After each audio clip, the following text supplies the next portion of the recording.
요즘은 공해가 심해서 비를 그냥 맞으면 건강에 좋지 않다는 이야기 누구나 들어보셨을 텐데요. 네, 맞습니다. 산성비라서 비 때문에 뭐 머리가 빠진다 이런 이야기도 많이 하잖아요. 그러니까요.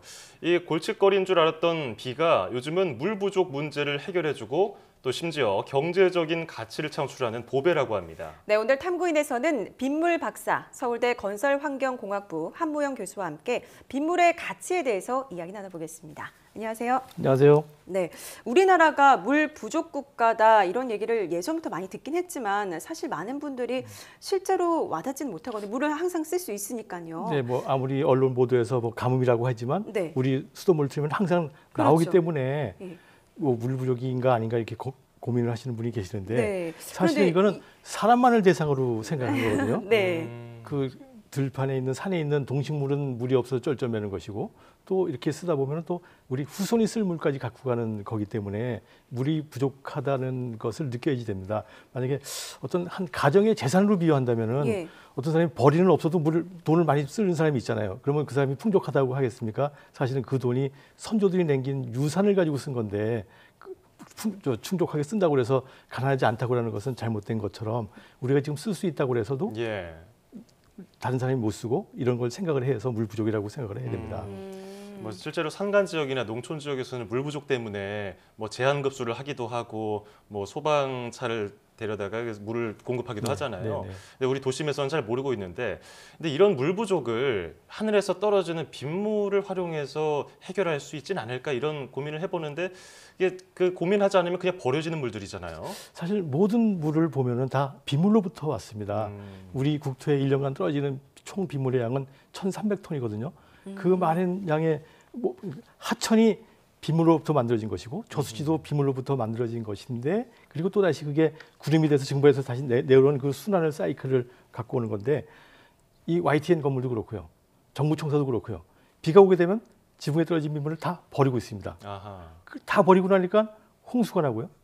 그 다음에 또 지금 또 봄에 가뭄이 있다는 것처럼 이 작년에 여름에 받아왔던 빗물을 받아 모아만 뒀었으면은 지금 이런 가뭄을 좀 줄일 수 있지 않겠냐 하는 생각을 가지고 있어가지고 모든 물순환의 근본이 빗물이라는 생각을 하게 되면은 지금에 있는 대부분의 문제는 해결될 거라고 생각합니다. 그러니까 빗물 관리를 잘 못해서 이런 물 문제가 일어나는 거다 이렇게 말씀하시는 것 같은데 교수님께서 물맹이라는 단어를 사용하시더라고요. 물맹이 어떤 걸 의미하는 건가요? 혹시 컴퓨터를 모르면 컴맹이라고 그러잖아요. 예. 물을 모르면 물맹인데 혹시 앵커님은 하루에 본인이 몇 리터씩 물을 사용하는지 아세요?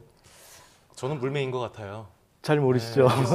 네. 예. 환경부 자료에 의하면은 1인당 한 사람당 하루에 280리터를 쓴다고 합니다. 아하. 근데 그 수치는 유럽의 나라에 비해서 2배 정도 되거든요. 그렇게 많나요? 네. 예. 사실 우리가 물 부족 국가라고 하면서 본인이 스스로 얼마큼씩 쓰는지도 모르는 상태에서 물을 쓴다는 것이 말이 안 되는 거잖아요. 물 부족 국가의 국민이라면은 본인이 물을 얼마큼 쓰는지를 알고 이것이 다른 나라에 비해서 많이 쓰는지 적게 쓰는지를 알고 그러면 어디서부터 많이 줄일 수 있는지 이런 것들을 찾아내야지만이 물 부족을 해결해야 하는데 아마 대부분의 정치가 대부분의 행정가들은 이걸 모르는 것 같아요. 만약에 알았으면 벌써 이걸 줄이려고 노력을 했을 텐데. 그렇죠. 우리가 돈은 얼마 쓰는지 다 알고 있으면서 이 돈보다 어떻게 보면 더 중요할 수 있는 물을 얼마큼 쓰는지 모르고 있었던 게 좀 새삼스럽게 느껴지기도 하는데요.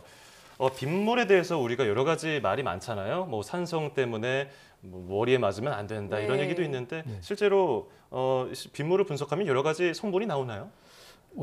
그렇죠. 어떤 물인지 분석을 하면 되는데 빗물의 산성도가 제일 중요하다고 그러니까 예. 그 산성도는 이렇게 아주 간단한 종이로 리트머스 시험지로 측정할 수 있습니다. 예. 보통 7이 중성이고 7보다 작으면은 산성, 크면은 알칼리성인데 그 수치가 많이 벌어질수록 더 센 겁니다. 예. 그래서 지금 이 빗물을 갖고 나왔는데 빗물의 pH를 한번 재볼까요? 이렇게 간단하게. 예, 한번 볼까요? 이렇게 이 종이를 찢어가지고 물에 빗물을 떠오셨군요. 네. 네, 리트머스 종이를 빗물에 빗물은 pH가 5 정도, 5 내지 7 정도 됩니다. 이렇게 아하. 비교하게 되면은 색깔이 변하는데 어디에 맞느냐 하면은 요 노란- 빗물은 한 7 정도 되죠. 6이나 7 정도 되죠. 아하. 뭐 또 산성비는 5 정도라고 한다고 하지만 예. 네네.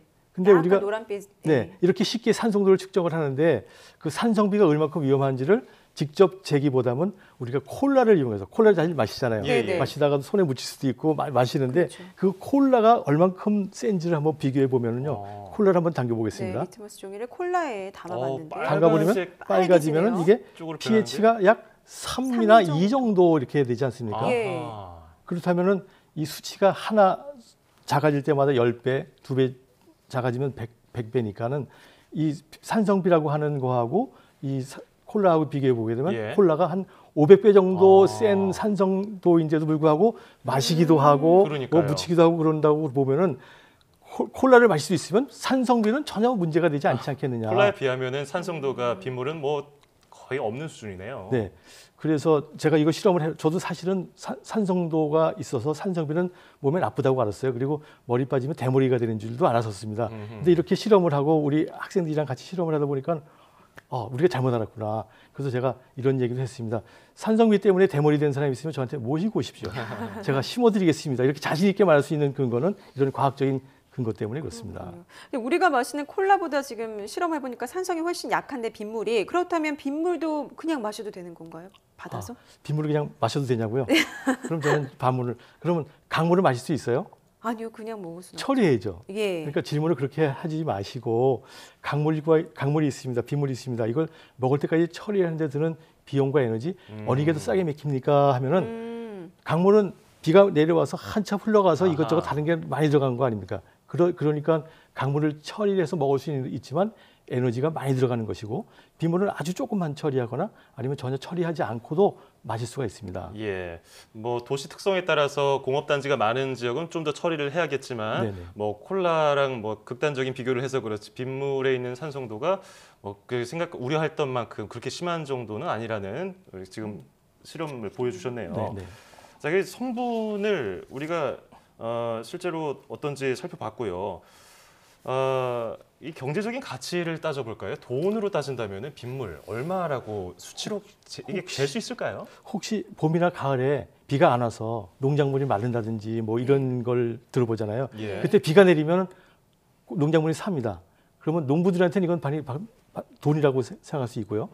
그리고 또 여기 상암 경기장에 넓은 지붕이 있는데 거기서 사용하는 물은 되게 화장실 용수 아니겠습니까?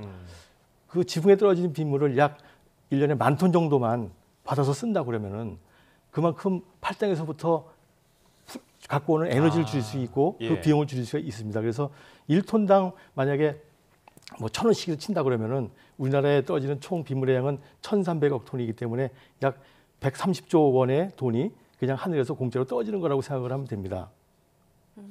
그렇군요. 원래는 이제 교수님께서 원래 회사를 다니셨었고 유명한 수처리 전문가였다고 들었는데 지금은 국내 유일의 빗물 박사시지 않습니까? 빗물에 이렇게 매료된 어떤 계기가 있었는지 궁금합니다. 사실 저는 뭐 수처리 전문가입니다. 아무리 더러운 물도 내가 맛있게 할 수 있는 기술이 있다라고 했는데 네네. 근데 가뭄 때 물이 없다고 그래서 이제 이것저것 물을 찾다 보니까는 네네. 찾아서 쓰려고 했는데 비가 오는 거예요. 그래서 비를 다 버리는 거예요. 그래서 나는 더러운 물도 처리해서 먹을 수 있는 사람이니까 갖고 와서 한번 무엇이 문제인지 한번 찾아보자 했더니 빗물에는 진짜 처리할 것이 없는 거예요. 아주 깨끗하기 때문에. 그리고 홍수의 근원, 홍수의 원인을 찾아봤더니 비가 많이 와서 너도나도 다 버리기 때문에 홍수가 난 것이다. 그래서 빗물을 잘 관리하면 된다라는 그런 아이디어를 가지고 지금 빗물 관리라는 새로운 학문 분야를 전 세계적으로 지금 개척하고 있습니다. 예, 이 부분은 앞으로도 계속해서 더 심층적인 연구가 필요한 부분인 것 같은데요. 앞으로 좀 잘 부탁드리겠습니다. 자, 지금까지 빗물에 대해서 들어봤고요. 서울대 건설환경공학부 한무영 교수였습니다. 오늘 고맙습니다. 네, 고맙습니다. 감사합니다.